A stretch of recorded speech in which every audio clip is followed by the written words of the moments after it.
Assalamu alaikum. Kwa jina naitwa Mohamed Ali Kibao, mtoto wa marehemu Ali Mohamed Kibao ambaye alitekwa, kuteswa na kuuawa kikatili mwezi Septemba mwaka 2024. Leo nina ujumbe mfupi kuja kwako Dr. Samia Suluhu Hassan, Rais wa Jamhuri ya Muungano wa Tanzania, kwa niaba ya watoto wa Mzee Kibao, familia na mama yetu.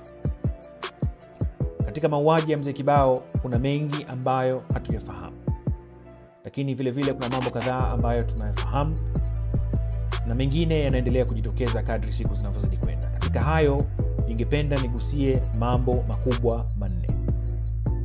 Jambo la kwanza, tunafahamu kwamba Mzee Kibao alitekwa mchana kweupe, akateswa, akauawa kikatili.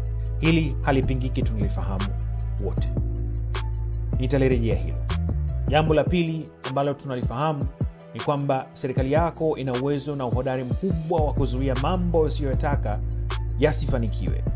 Mfano mkubwa na wa karibuni ni jinsi ambavyo serikali ilizuia maandamano ya Chadema. Tuliona mabavu makubwa na uonyeshaji wa uhodari kabisa katika hilo.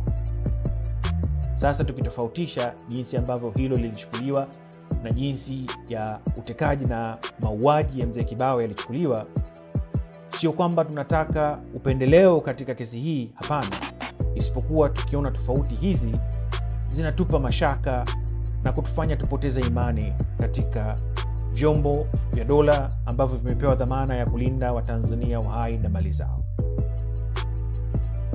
Jambo la tatu, na jambo ambalo lilitupa majonzi sana kama wanafamilia, ni jinsi ambavyo uliongelea swala la mauaji haya. Ilikuwa ni matumaini yetu kwamba ungekemea sio tu tukio hilo, bali wale ambao wanafanya matukio haya, kuwatia mashaka na hofu katika nafsi zao, kama ambavyo wametutia mashaka na hofu katika nafsi zetu sisi wanafamilia, na nadhani pia Watanzania kwa ujumla. Lakini badala yake tulikusikia ukisema kwamba kifo ni kifo tu, na ulishangazwa sana kwamba kwa nini watu wametaharuki kuhusu kifo na mauaji ya Mzee Kibao. Hili linatupa mashaka na linatupa majonzi, linatukosesha faraja kama wanafamilia. Jambo la mwisho ambalo ningependa niligusie hapa na linafahamika ni kwamba Watanzania tuna hofu na tunapoteza imani na vyombo vya dola. Sasa basi, kwa nini nasema tunapoteza imani? Tunapoteza imani kwa sababu sisi kama wanafamilia, hata sisi wenyewe, siku ambayo alitekwa Mzee Kibao, siku ya Ijumaa ile, hatukukimbilia kwanza polisi, bali tulikimbilia mitandaoni kuwaomba wakina Maria watupigie kelele sisi.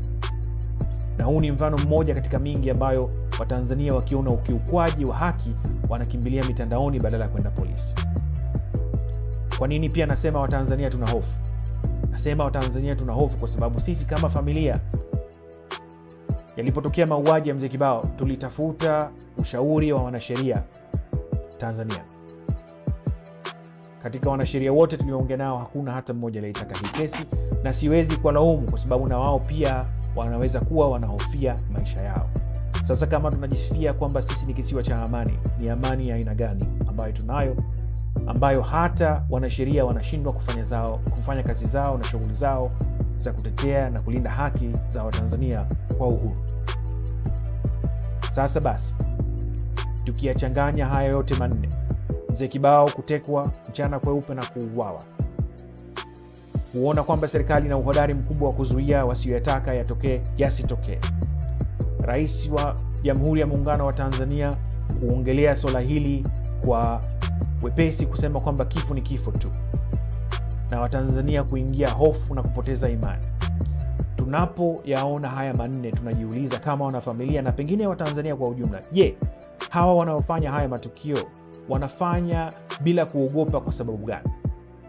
Na hisia zetu ni kwamba wanafanya hivi kwa sababu wanahisi wana kinga ya serikali, au wanajijua kwamba wao ni mahodari zaidi kuliko serikali.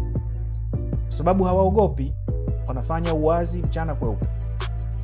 Sasa basi, ombi letu Dr. Samia ni mambo makubwa mawili. Jambo la kwanza, tunaomba uwazi kidogo katika harakati za uchunguzi huu, kwa sababu